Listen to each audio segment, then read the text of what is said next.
Su turno de réplica, señor Morán.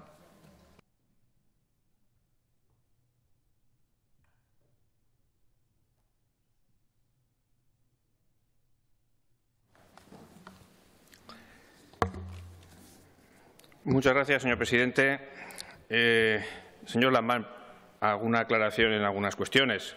La primera, Vox no participa en ningún gobierno. Vox no ocupa ningún sillón. Vox apoya, lógicamente, tiene que definirse en los parlamentos y en el Congreso de los Diputados y en los ayuntamientos. Se tiene que definir, evidentemente, por un candidato o por otro. Pero Vox ni ocupa ningún sillón en estos momentos ni participamos en ningún gobierno. En segundo lugar, ha hablado que la condena que recibió el Gobierno de Aragón por la falta de protección de los profesionales sanitarios no ha llevado a ningún miembro de su Gobierno a la cárcel, como quitándole cierta importancia. Pues mire, no lo ha llevado a ningún miembro de su Gobierno a la cárcel, pero ha llevado a muchos trabajadores a la enfermedad, incluso a alguno a la tumba. En cuanto al ingreso mínimo vital, en relación al ingreso mínimo vital, usted dice que nosotros no creemos en el ingreso mínimo vital. Pues mire, yo creo que nuestra posición se la he intentado dejar clara, pero no obstante la voy a intentar aclarar. Nosotros entendemos que hay personas que no están capacitadas para trabajar, no tienen físicamente o psicológicamente no tienen esa posibilidad. El Estado tiene, lógicamente, que cubrir a esas personas con una renta. Y aquellas personas que sí que están en condiciones de trabajar y que no encuentran ese trabajo y que no tienen una renta suficiente, también tienen que recibir esa ayuda. Pero esa ayuda siempre tiene que estar vinculada a una búsqueda activa de empleo, como sucede en muchos países de Europa a los que usted ha hecho referencia. Sin embargo, aquí se diseñó de otra manera y por eso nuestro partido quiso diferenciar esa situación y no estaba de acuerdo en ese ingreso mínimo vital tal como se diseñó en España. Dice que no creemos en Europa, nada más lejos de la realidad. Lo que pasa es que nosotros no creemos en el modelo de Europa que muchas fuerzas han consensuado como el modelo lógico y racional. Bueno, nosotros creemos en un modelo de Europa en el que se reconozca la identidad de los Estados. Creemos en una colaboración entre los Estados para construir Europa, no que Europa anule nuestra soberanía y nos diga lo que tenemos que hacer. En relación con el debate en sí, yo personalmente, claro, es mi primer debate de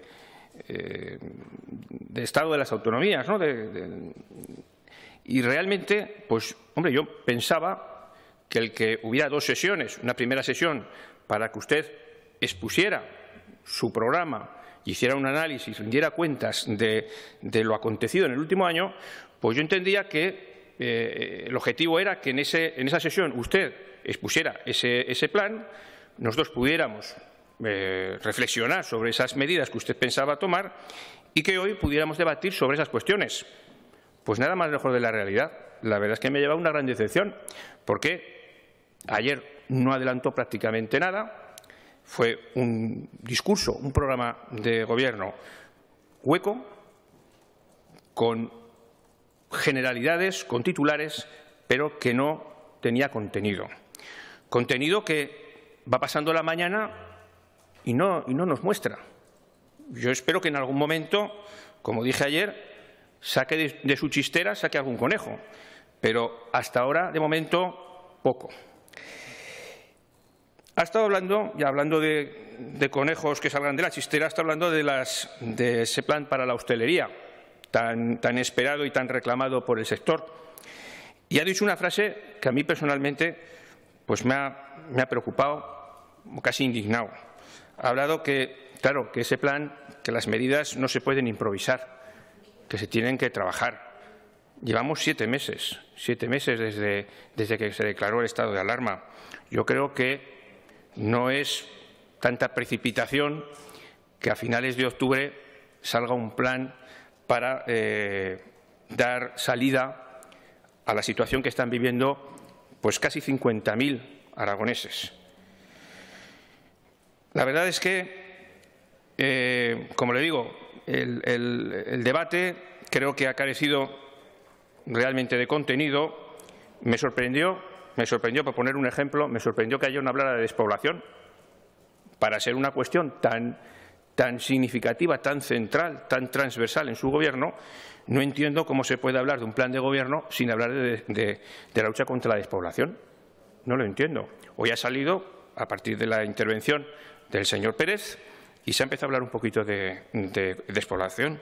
Es como si, en vez de comparecer usted para darnos a nosotros, explicarnos su programa de Gobierno, compareciéramos nosotros y usted nos replicase a nosotros, porque realmente no tenemos nada sobre lo que debatir, porque nada ha puesto usted sobre la mesa.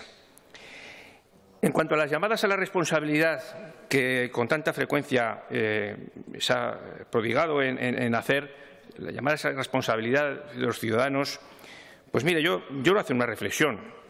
Evidentemente que todos tenemos que hacer esa llamada a la responsabilidad, pero claro, cuando hay tantas incongruencias, cuando se toman esas medidas tan incongruentes, pues los ciudadanos al final se cansan de ese cumplimiento y llegan a incumplir las normas. La realidad es que, desgraciadamente, y eso no es culpa suya, pero desgraciadamente se desconocen muchas cosas sobre este virus y sobre la pandemia, y en eso no le quito la razón. Y la realidad es que los gobiernos están actuando, en muchos casos, como pollos sin cabeza, porque no saben qué hacer. Claro, unos se fijan en lo que hacen otros para hacerlo y entonces dicen, bueno, yo lo hago porque este lo hace. Yo a lo mejor no tengo un comité de expertos, pero bueno, este supongo que lo tendrá, entonces voy a hacer lo que este dice. Yo creo que muchas decisiones políticas se han tomado sin ningún argumento científico y ahí están, y ahí hay algunas que si me da tiempo pues voy a comentarle. Pero claro, al final hay que buscar algún culpable. Hay que buscar algún culpable. Y entonces al final, pues ¿quiénes son los culpables? Pues la hostelería. Pues la hostelería, claro, pues porque la gente se sienta a tomar las cosas sin ninguna protección y claro, y ahí pues se transmite todo. Y si no, pues en la casa, claro, si no es allí, pues es en las casas. Al final, pues la responsabilidad es de los ciudadanos. Es decir, al final la culpa no es de los gobiernos, la culpa es de los ciudadanos. Ya hemos conseguido pasar la patata caliente y no asumir nuestras propias responsabilidades. Mire, yo creo que hay que tener mucha prudencia a la hora de tomar estas decisiones. Un ejemplo es, como estamos comentando, el tema de la hostelería. Decisiones que han arruinado a un sector porque se han tomado sin prever realmente las consecuencias. Se han tomado pues porque otros las tomaban. Pero otro ejemplo es, por ejemplo, el cierre perimetral de las comunidades autónomas.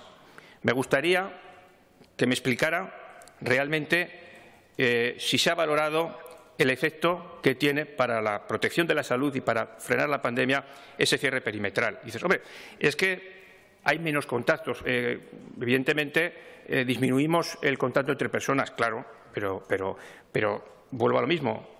Hemos valorado las consecuencias que esa intervención va a tener para la economía y para el bienestar de las personas. Pues no lo sé si está valorado. Realmente no he visto ningún estudio científico que avale esta cuestión.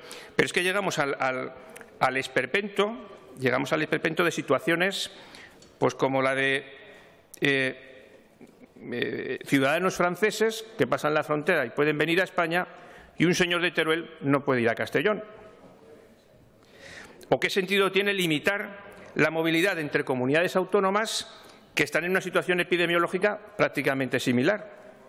Claro, si al final el objetivo es recluirnos a todos en nuestros domicilios, pues bueno, pues sí, pero vuelvo a lo mismo.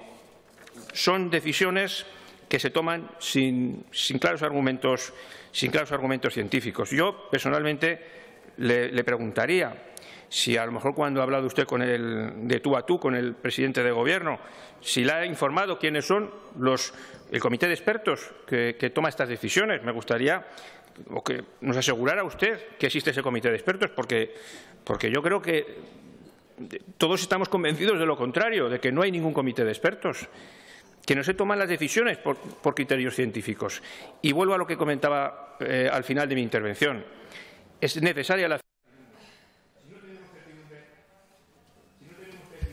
seguridad jurídica, va a ser muy difícil salir de esta crisis. Y estaría bien que pudiéramos basar ese principio de certidumbre en datos objetivos y en pedir una responsabilidad a los ciudadanos, pero informados para que sus decisiones sean siempre libres. Muchas gracias. Gracias, señor Morán.